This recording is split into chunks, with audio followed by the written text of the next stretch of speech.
Баршаға сәлем. Бүгін сіздермен Сара. Бүгін сіздермен осындай керемет дәмді болып шығатын панкейктердің рецептімен бөлісетін боламын.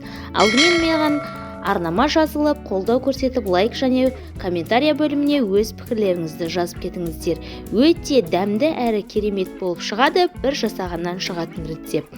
Ендеше бірге дайындайық.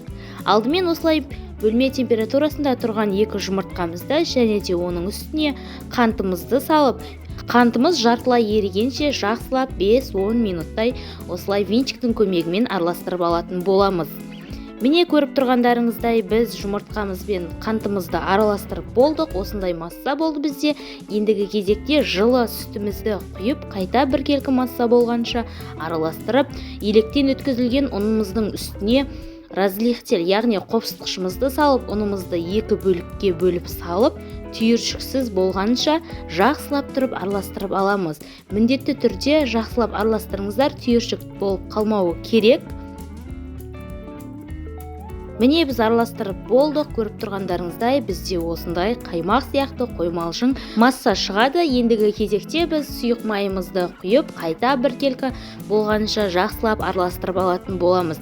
Міне біздің массамыз дайын. Ендігі кезекте қызып тұрған қапамызды орташа отқа қойып, осылай мен сияқты кішкене майлап алсаңыздар болады. Біріншісінде болмаса май жақпай ғана пісіре берсеңіздер болады.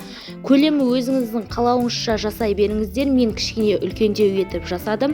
Дәл осылай орташа отта арты қызарғанша пісіріп аламыз да екінші бетіне аударып, екінші бетінде қызартып пісіріп аламыз. Көріп тұрғандарыңыздай асты жабыспай оңай алынып, жақсы болып пісіп шығады. Міне дәл осылай өзіңіздің қалауыңызша шоколадпен немесе варенье сгущенкамен жесеңіздер болады. Тіптен осылай жей берсеңіздер де болады. Өте дәмді болып шығады.